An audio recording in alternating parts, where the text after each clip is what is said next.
put your phone or device aside and immerse yourself in this audio story. Perfect for listening on the move, while relaxing, or for bedtime listening. We release new stories daily, so make sure to like and subscribe to not miss out. This story is based on true events. The $600 million question. In 2009, a young banker walked into the headquarters of Goldman Sachs with a deal that seemed too good to refuse. A sovereign wealth fund from Malaysia, backed by a prime minister, promising billions in fees for bond deals that would develop the nation. The bankers didn't ask many questions. They should have, because what followed wasn't nation-building. It was the systematic looting of an entire country, orchestrated through the world's most prestigious investment bank. By the time the scheme collapsed, $4.5 billion had vanished into a labyrinth of shell companies, luxury real estate, artwork, and Hollywood productions. The man who made it possible wore Hermes suits and collected Basquiat paintings. Goldman Sachs collected $600 million in fees and looked the other way. This is the story of how greed, power, and willful blindness created the greatest financial heist in modern history, and how one of Wall Street's most elite institutions became the getaway car. The story begins not in the glass towers of Manhattan, but in the humid corridors of Malaysian power, where in 2009, a new prime minister named Najib Razak had just taken office with ambitious plans, or so the world was told. Najib announced the creation of One Malaysia Development Berhad, 1MDB, a sovereign wealth fund designed to transform Malaysia into an economic powerhouse through strategic investments.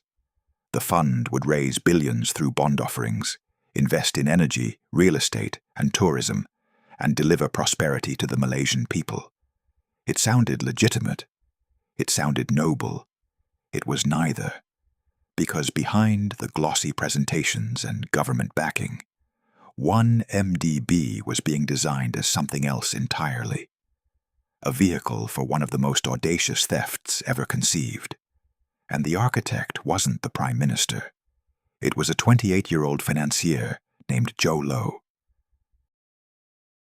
Jho Low understood something fundamental about the world of high finance. Access is everything. Born into a wealthy Malaysian Chinese family, Low had spent his formative years at elite institutions, Harrow School in London, Wharton School of Business in Pennsylvania, cultivating relationships with the children of power. He befriended Middle Eastern royalty, partied with Hollywood celebrities, and positioned himself as a connector between the world's ultra-wealthy and those seeking their capital. But Low wanted more than access. He wanted to be a billionaire himself.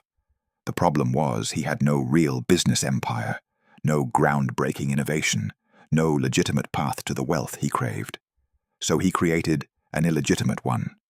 Through family connections and careful cultivation, Low gained the ear of Prime Minister Najib Razak, becoming an informal advisor despite holding no official government position.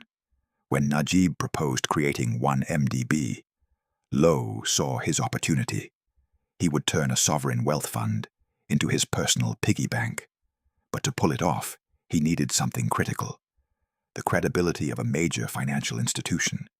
He needed Goldman Sachs. Goldman Sachs in 2009 was an institution synonymous with elite finance, a firm that prided itself on advising nations and moving billions with surgical precision. But it was also a firm hungry for profits in the aftermath of the 2008 financial crisis. When Jho Low approached Goldman with the 1MDB bond deals, he came bearing gifts that investment bankers dream about: massive transactions with extraordinary fees. Between 2012 and 2013, Goldman Sachs would arrange 3 bond offerings for 1MDB, totaling $6.5 billion. For these deals, Goldman would collect approximately $600 million in fees and revenue, a staggering 9% take that was nearly 6 times higher than typical bond deal fees. The fees alone should have triggered alarm bells. So should have the structure of the deals, the involvement of obscure intermediaries, the offshore accounts, the unusual urgency. But Goldman's bankers, led by a managing director named Tim Leissner, assured themselves that everything was legitimate. After all, they were dealing with a sovereign wealth fund backed by a sitting prime minister. Compliance departments raised concerns. Risk officers asked questions.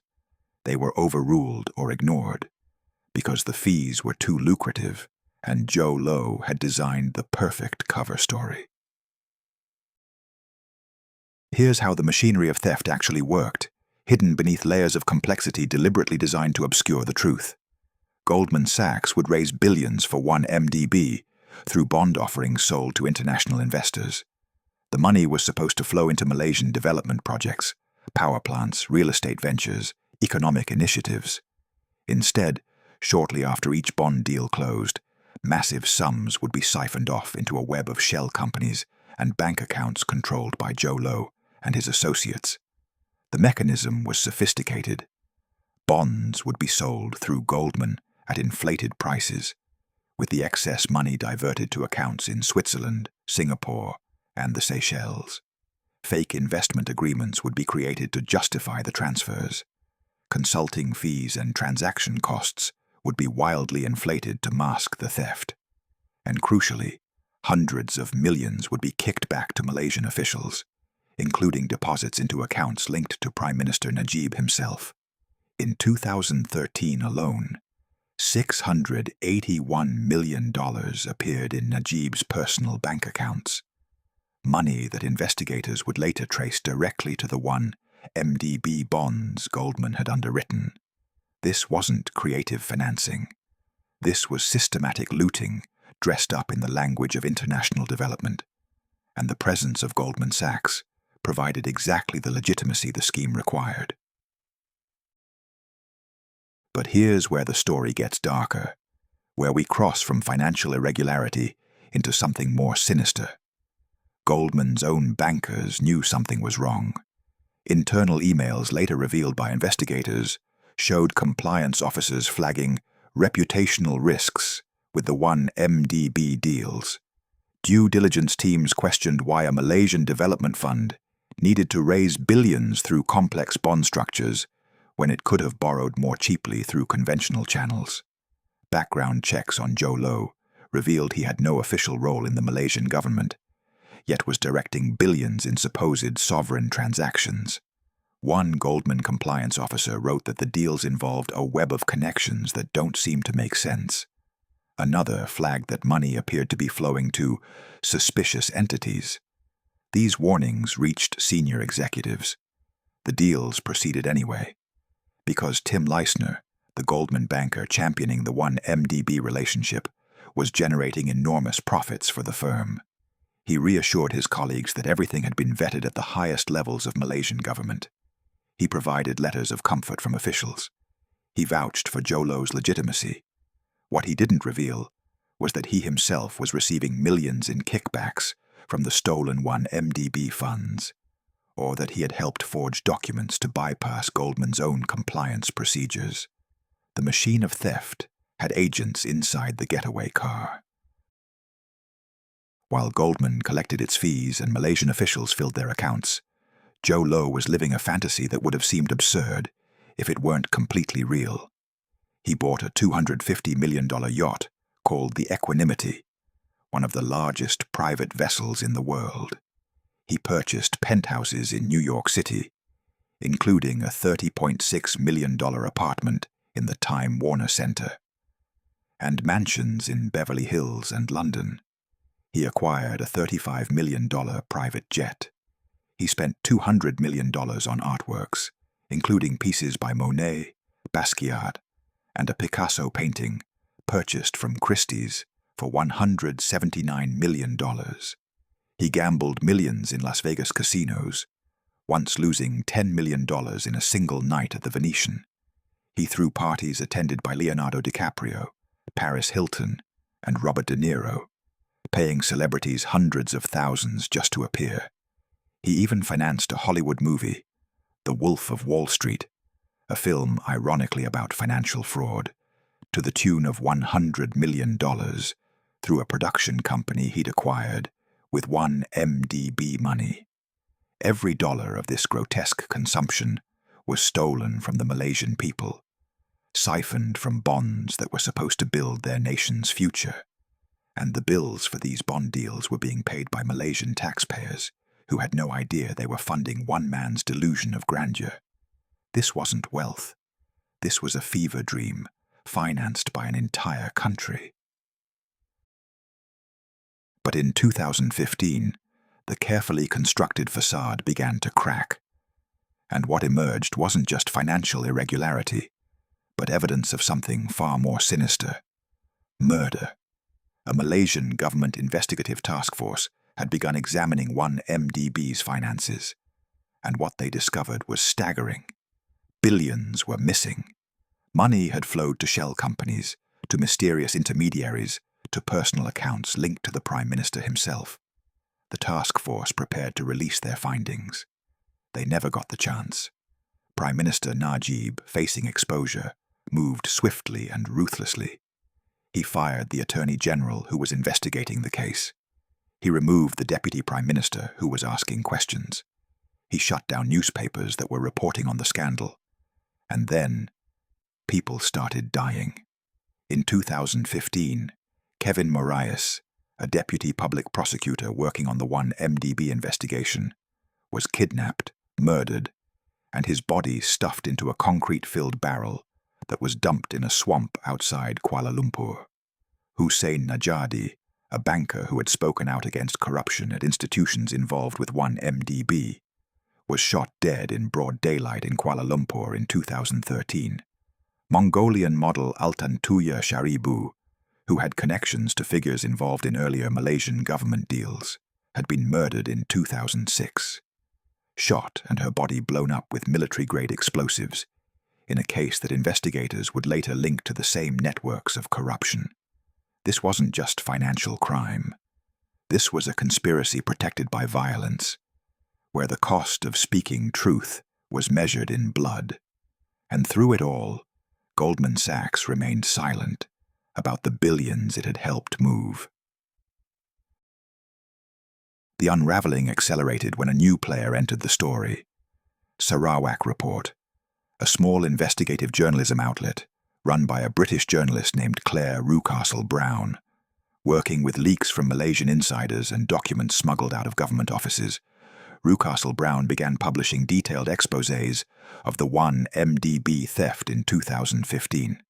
Her reporting revealed the offshore accounts, the shell companies, the kickbacks, the connection to Jho Low, and most explosively, the $681 million that had landed in Prime Minister Najib's personal bank account. The Malaysian government responded by blocking Sarawak Report's website in Malaysia and issuing arrest warrants for Rucastle-Brown, forcing her to remain outside the country. But the international media picked up the story. The Wall Street Journal, the New York Times, and investigators in multiple countries began following the money trail. And what they found implicated not just Malaysian officials and Jho Low, but the financial institutions that had enabled the theft. Swiss authorities opened criminal investigations into banks that had handled 1 MDB money. Singapore's central bank discovered that $4 billion had flowed through Singaporean banks in suspicious transactions linked to the fund. And in the United States, the Department of Justice began building what would become the largest kleptocracy case in American history. The DOJ's investigation centered on a simple question: how had billions stolen from Malaysia been laundered through the US financial system to buy American real estate, artwork, and businesses? The answer led directly to Goldman Sachs. By 2016, the evidence was overwhelming and the scope of the conspiracy impossible to hide. The U.S. Department of Justice filed civil asset forfeiture complaints seeking to seize over $1 billion in assets purchased with 1 MDB money, including Jho Low's penthouses, his artworks, his yacht, and even the rights to The Wolf of Wall Street. The DOJ's 136-page complaint read like a crime thriller, detailing how Malaysian officials and their associates had systematically looted 1MDB and used the American financial system to launder the proceeds. It identified a key co-conspirator as Malaysian Official 1, a sitting head of government who investigators later confirmed was Prime Minister Najib Razak. The complaint revealed that Goldman Sachs had raised $6.5 billion for 1MDB through 3 bond offerings, and that approximately $4.5 billion of that money had been misappropriated. It showed how the stolen funds had been moved through shell companies with names like A-Bar Investments, PJS Limited, and Tanur Finance Corporation, entities designed to sound like legitimate institutional investors, but which existed only on paper. It demonstrated how Goldman's own bankers had been paid millions in kickbacks to facilitate the deals and bypass compliance checks, and it exposed the human cost.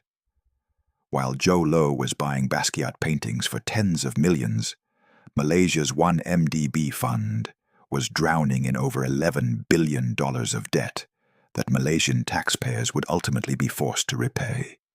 Entire generations would pay for Jho Low's parties, and Goldman Sachs had made it possible. The second earthquake hit in 2018 when the impossible happened.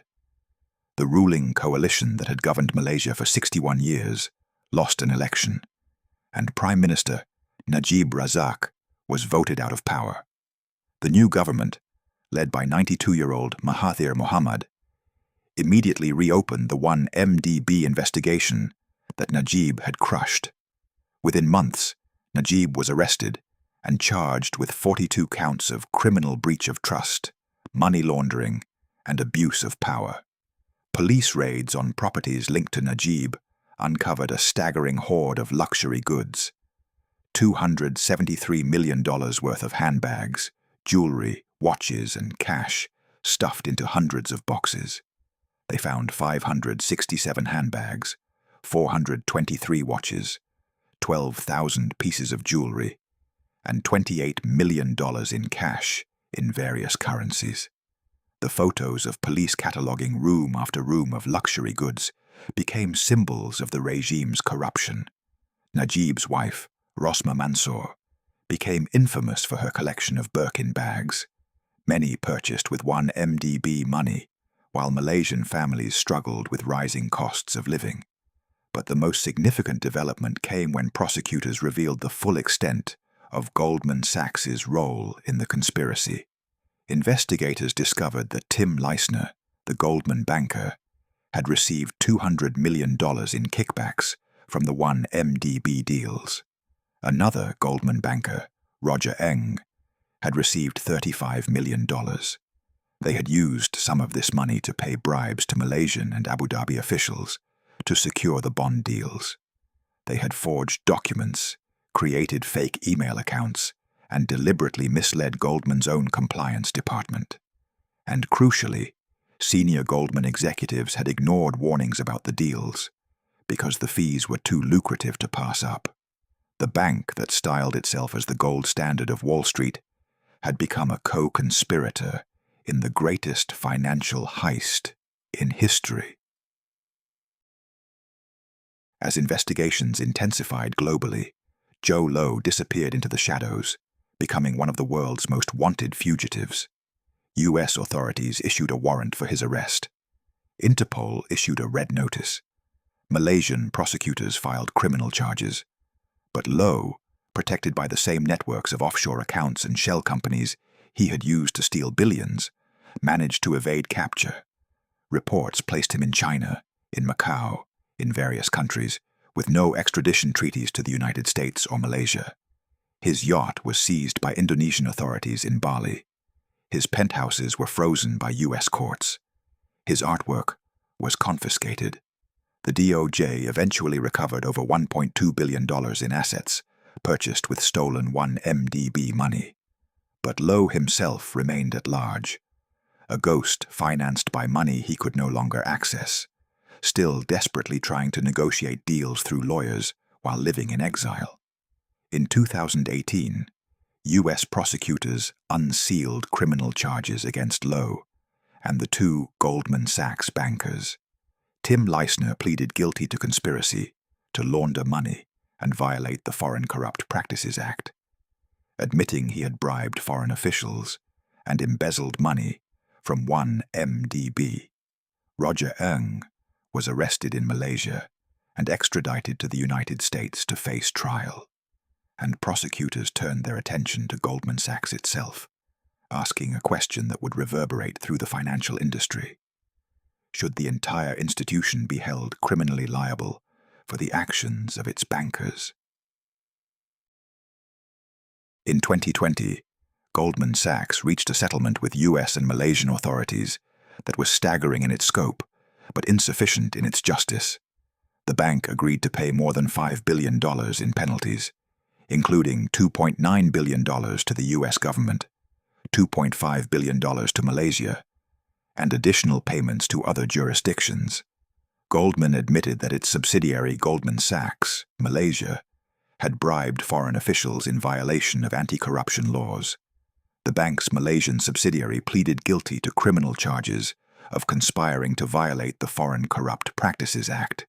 It was the largest penalty ever imposed under that law, and one of the largest settlements paid by any bank in history.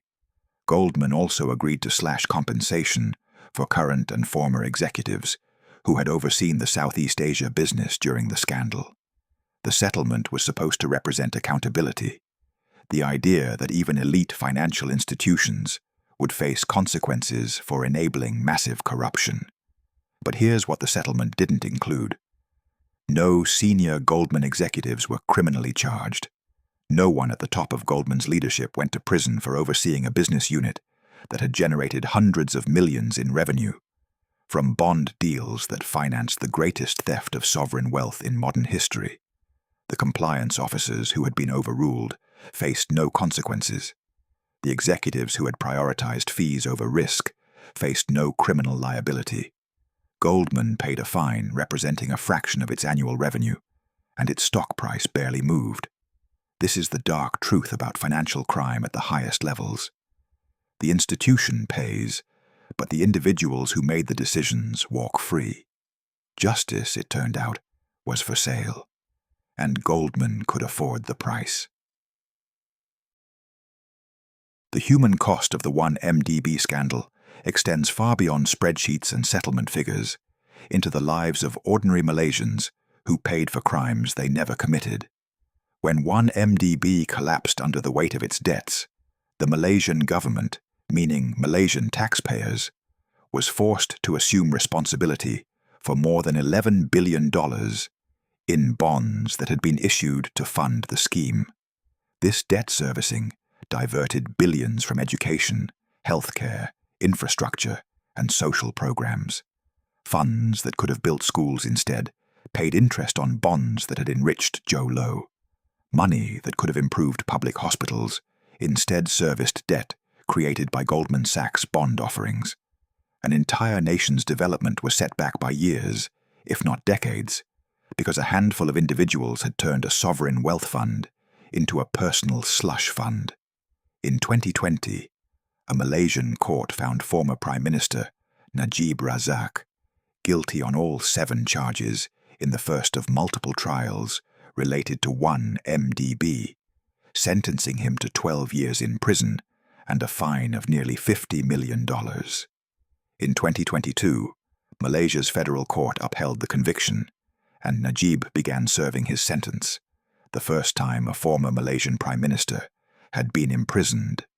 Roger Ng, the Goldman banker, was convicted by a U.S. jury in 2022 of bribery and money laundering, sentenced to 10 years in prison.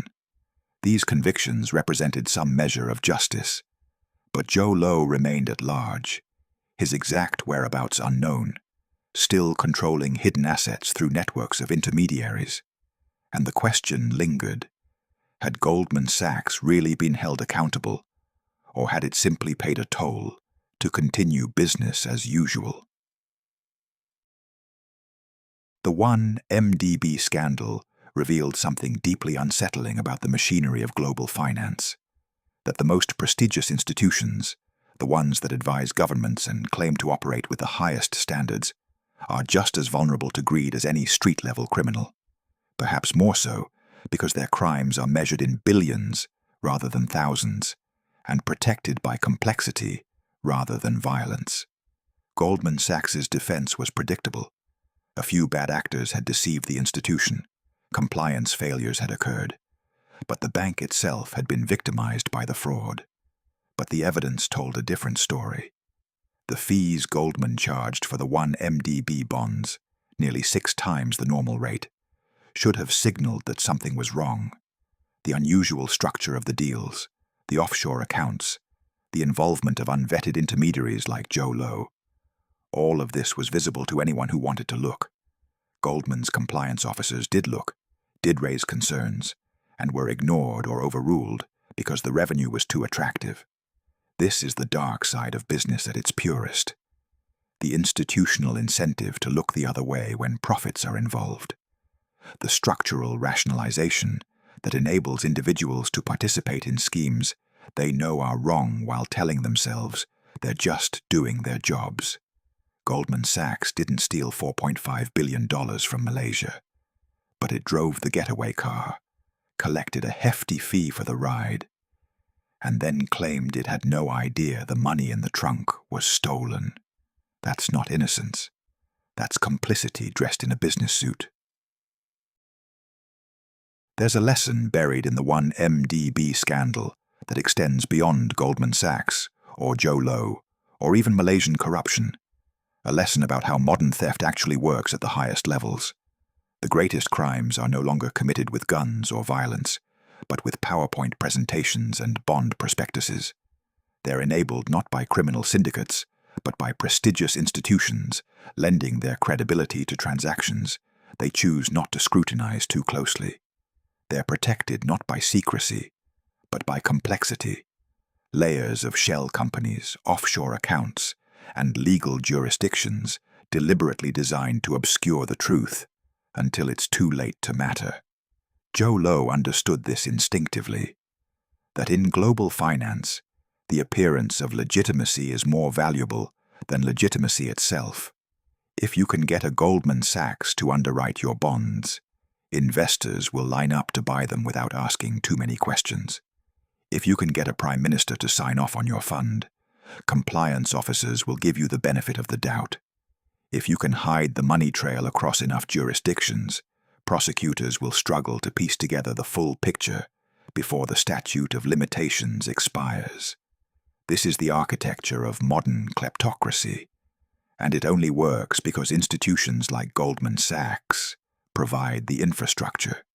The scandal exposed something even darker, that the global financial system, for all its regulations and compliance departments and oversight mechanisms, is still fundamentally built on trust.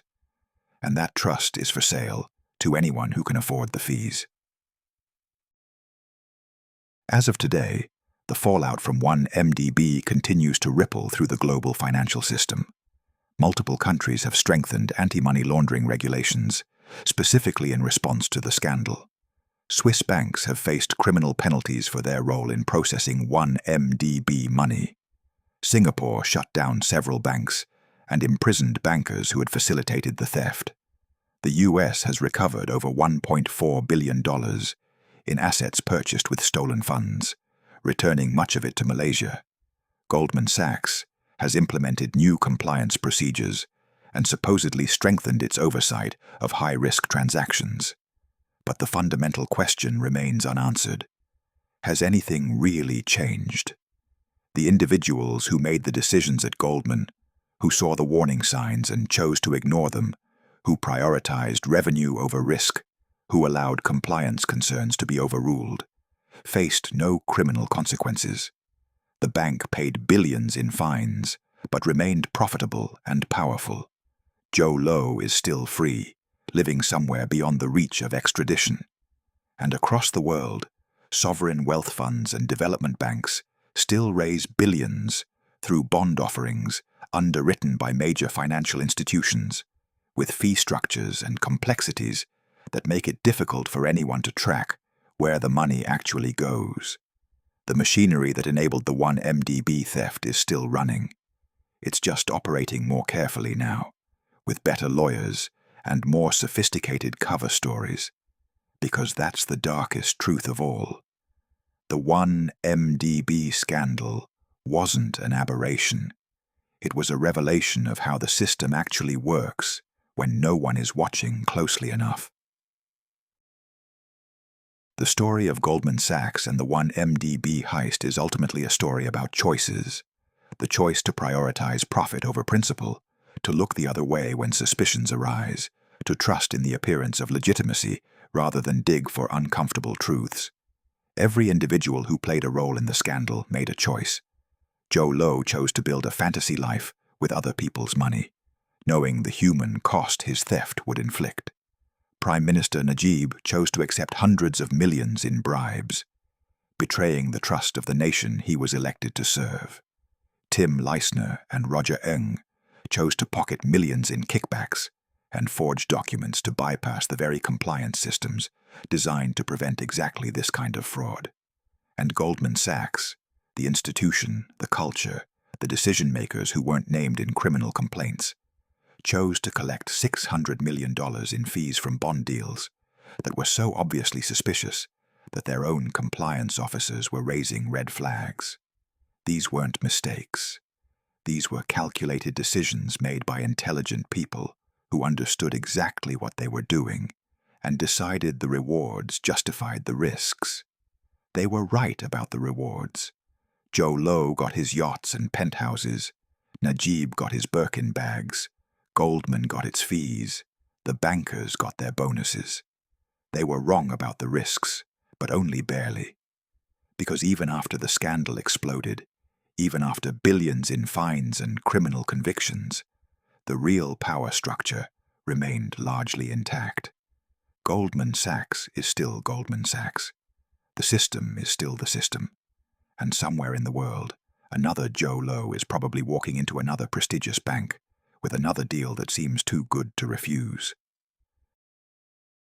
In the end, the 1MDB scandal stands as the greatest financial heist in modern history, not just because of the $4.5 billion that was stolen, but because of what that theft revealed about the invisible architecture of power, greed, and complicity that connects Wall Street to government ministries, that turns sovereign wealth into private luxury, that allows individuals to rob entire nations while bankers collect their fees and look the other way. It's a story about how the dark side of business operates not in back alleys, but in corner offices, not through violence, but through PowerPoint presentations, not by breaking the law, but by finding the gaps between laws and jurisdictions where accountability disappears. The young banker who walked into Goldman Sachs in 2009 with a deal that seemed too good to refuse was offering exactly that. A Faustian bargain where everyone could get rich as long as nobody asked too many questions. Goldman Sachs took the deal. And when the scheme collapsed, when the theft was exposed, when the investigations revealed the full scope of the conspiracy, the bank paid billions in fines and admitted to wrongdoing through a subsidiary. But the executives walked free. The institution survived, and the fundamental truth remained unchanged. In the world of elite finance, crime at scale is just another business risk to be managed with lawyers and settlements. That young banker's name was Jho Low, and somewhere tonight he's still living in exile, still protected by stolen billions hidden in accounts the authorities haven't found yet. Goldman Sachs is still one of the most powerful banks in the world, still advising nations and moving billions. And the machinery that made the greatest heist in history possible is still running, still connecting those who have money to steal with those willing to help them steal it for the right price. The only question that remains is this: when will we see it happen again? Because unless something fundamental changes, we will. The getaway car is still for hire. Subscribe and listen to our next story below.